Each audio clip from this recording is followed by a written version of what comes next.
Vous le savez sans doute parce que je vous le rabâche assez souvent, en dessous de 500 € pour un vidéoprojecteur, et ben il faut pas s'attendre à des miracles et il y a beaucoup de compromis à faire par rapport à des vidéoprojecteurs à 1500 ou 2000 € on va dire. Mais je vais être honnête, comme toujours, je pensais que ce petit TCL A1S allait faire le job sans plus et puis je l'ai allumé et là j'ai compris que TCL venait sans doute de redéfinir ce qu'on peut attendre d'un vidéoprojecteur à moins de 500 € et même beaucoup moins. Il est en vente à 399 € sur Amazon. Là ça devient super intéressant, voire même intriguant. Alors je le teste depuis plusieurs jours, je l'ai emmené un petit peu partout, branché et diffusé sur tous les murs possibles et à chaque fois j'ai retrouvé cette impression de grand écran sans prise de tête et surtout avec une qualité d'image et de son qui est inattendue. Je vais vous raconter. Alors le TCL A1S est un vidéoprojecteur intelligent, compact et très bien fini. TCL qu'on connaît surtout pour ses téléviseurs débarque ici avec un produit qui veut transformer n'importe quelle pièce en véritable salle de cinéma. Et son objectif est plutôt clair, offrir une expérience complète, sans installation compliquée, sans câble dans tous les sens et surtout sans exploser le budget. Donc le TCL A1S est vendu officiellement 399 € et le prix est important car c'est aussi par rapport à ce prix que je vais vous donner mon avis sur ce vidéoprojecteur. Alors dès la prise en main, on sent qu'il y a un vrai travail de conception derrière. Le projecteur est léger, autour de 2 kg et il est super simple à mettre en place. Le design, vous le voyez, est épuré avec du tissu sur les côtés, avec des plastiques de qualité, un bloc optique motorisé qui est très silencieux et il est équipé d'une poignée qui s'appelle VersaGrip et qui permet de l'incliner facilement jusqu'à 15 degrés sans trépied. C'est le genre de détail qu'on remarque à l'usage. Tu le poses, tu ajustes un petit peu et c'est prêt. Alors la poignée, c'est donc aussi un pied qui est réglable en hauteur. Elle est un petit peu dure à manipuler mais ça rassure aussi sur le fait qu'il ne va pas bouger pendant la projection. Il faut donc faire coulisser le pied pour trouver le bon angle de projection par rapport à votre mur ou à votre écran. Enfin, un truc moyen, la télécommande qui est ici, elle est assez basique et puis surtout elle n'est pas rétroéclairée, mais sur le Projo on peut accéder à un panneau de contrôle avec des touches qui s'illuminent quand vous passez la main au-dessus. Là on peut contrôler le Projo avec ses petits doigts, c'est pratique, mais je pense qu'une télécommande rétroéclairée ça aurait été encore mieux. Il faut que les constructeurs y pensent, voir les boutons sur lesquels on veut appuyer quand on est dans le noir, pour moi,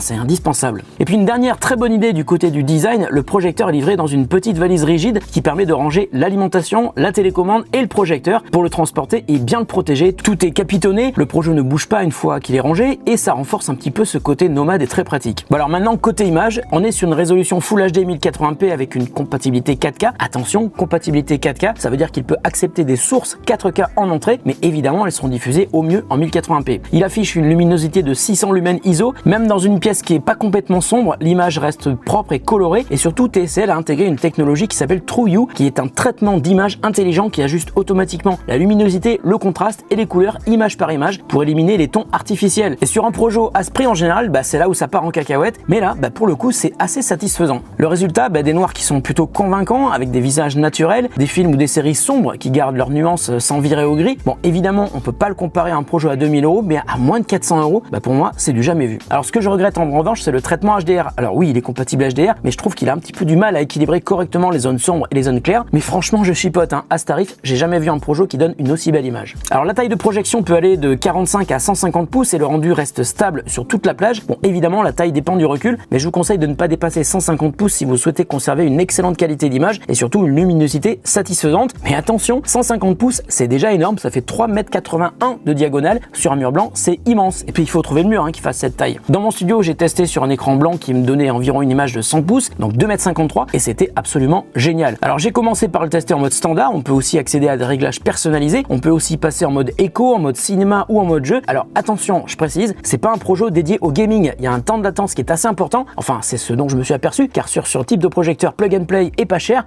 tout simplement les constructeurs préfèrent ne pas communiquer sur l'input lag. Mais je dirais qu'on devrait être entre 16 et 20 millisecondes. Pour le jeu compétitif ça pourrait être limite, mais clairement ça peut vraiment dépanner et vous pourrez même jouer à Mario Kart sans problème. D'ailleurs petite info, je suis imbattable à Mario Kart. Non, c'est faux. Je me fais rétamer par mon fils et même ma fille. Faut que je m'entraîne encore. Alors il y a aussi 4 modes d'image intelligents qui adaptent automatiquement les réglages suivant la luminosité ambiante et même sur un vidéoprojecteur de gamme moyenne, TCL ne se fout pas de nous. Il y a des lentilles qui offrent une netteté qui est vraiment supérieure à la concurrence avec un rendu qui est précis et très homogène. Alors pour un projecteur nomade, donc plug and play et puis facilement transportable, il y a un élément essentiel, c'est le son. Le A1S est équipé de 2 haut-parleurs compatibles Dolby Audio de 8 watts pour une puissance en crête annoncée de 85 watts. Alors concrètement, c'est vraiment pas mal. J'ai même poussé le son à fond, c'est surprenant. TCL a intégré une structure anti-vibration, donc même à volume très très fort, le boîtier ne tremble pas et le son reste propre, sans distorsion, sans saturation.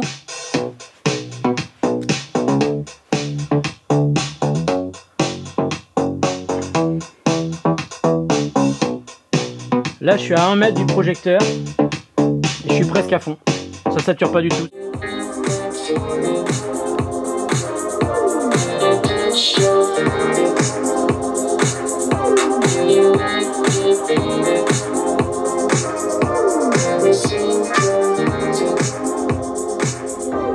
y a vraiment des super bonnes bases sur ce Projo, ce qui m'a aussi surpris par rapport à la taille du projecteur.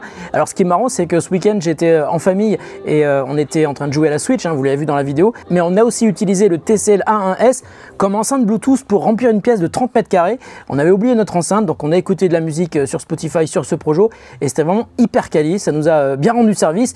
Vous pouvez donc aussi utiliser le Projo pour écouter de la musique et ça c'est vraiment cool. Alors le son est quand même bien puissant et j'ai fait mon test habituel. Je lance un concert de Justice, si le son est bon ça me donne envie de danser et là je me suis levé et j'ai dansé. Donc vous pourrez sans problème regarder un film, jouer, écouter de la musique, mais pour une meilleure immersion audio, il faudra penser à connecter le projecteur sur un équipement externe, par exemple une barre de son, un ampli audio-vidéo ou un casque, soit en Bluetooth, soit via la sortie mini jack 3,5 pouces. Alors au-delà du son et de l'image, le A1S brille par son côté plug and play, c'est un projecteur qui tourne sous Google TV avec tout ce que ça comporte, interface complète, application et commande vocale main libre et tout est intégré, pas besoin de brancher de dongle ou de box. Avec plus de 10 000 applications disponibles sur le store Google Play, on retrouve une expérience identique à celle d'une Smart TV et au prix auquel il est vendu, le TCL A1S est donc compatible avec toutes vos applis préférées et même certifié Netflix. Alors autre point que j'adore, les réglages automatiques. TCL fait aussi bien que des vidéoprojecteurs beaucoup plus chers, mise au point automatique, correction du trapèze, évitement d'obstacles et alignement automatique de l'écran. Tu le poses, tu l'allumes et il se débrouille tout seul. Il détecte la surface, ajuste la mise au point, redresse l'image et évite même les meubles qui sont sur son passage. Ça marche super bien, c'est un vrai produit plug and play. Alors le Projo est aussi assez silencieux, autour de 30 dB, c'est-à-dire qu'à 2 mètres on n'entend quasiment rien. Il y a un système de refroidissement qui évacue la chaleur sans bruit et le moteur optique est scellé, donc pas de poussière qui vont rentrer à l'intérieur et TCL annonce plus de 30 000 heures de durée de vie sur ce Projo. Donc comment le positionner? Le A1S est un projecteur clairement milieu de gamme premium. Il fait beaucoup mieux que des modèles ultra portables et reste plus accessible que des modèles home cinéma qui eux sont beaucoup plus chers. Compact, simple à utiliser et surtout abordable, il offre un super rapport qualité-prix, c'est une super affaire. Pour moi c'est le Projo parfait pour ceux qui veulent une immersion cinéma sans se ruiner, sans bricoler, sans brancher des câbles partout et sans sacrifier une pièce entière. C'est aussi parfait pour ceux qui aiment bien se balader avec leur Projo dans leur sac à dos pour une séance ciné entre potes ou en vacances. Mais rien n'est parfait évidemment, les produits parfaits ça n'existe pas. Alors sur le A1S la luminosité reste modérée, donc il est plus à l'aise dans une pièce tamisée que face à une baie vitrée en plein jour. Et puis surtout le problème à mon avis c'est qu'il n'y a pas de batterie intégrée, il faut toujours le brancher sur le secteur. Si TCL avait intégré une batterie dans ce projecteur, je pense que ça serait devenu un produit incontournable. Et ce qui est encore plus dommage, c'est que la prise d'alimentation, c'est pas une prise USB type C. Si ça avait été le cas, on aurait sans doute pu l'alimenter avec une batterie externe, mais là, c'est pas le cas et c'est dommage. Bon, en conclusion, le TCL A1S c'est un projecteur qui m'a surpris en bien. Il est intelligent, il est compact, il est élégant et il est performant. Il offre une expérience visuelle et sonore digne d'un modèle bien plus cher. Google TV offre une expérience complète. C'est la preuve que TCL sait faire plus que des téléviseurs. Ils ont réussi à me réconcilier avec les Projo à moins de 500 € et même à moins de 400 €. Vraiment, c'est une super surprise. Donc si le TCL A1S vous intéresse, regardez vite le lien que j'ai mis en description et à ce tarif, honnêtement, je suis sûr que vous trouverez jamais un meilleur vidéoprojecteur et surtout, je vous le répète encore une fois, évitez les Projo à 100 balles, économisez un petit peu plus, prenez celui-là et vous me direz merci. Prenez soin de vous et de ceux que vous aimez, on se retrouve très bientôt pour une autre vidéo sur The Contest.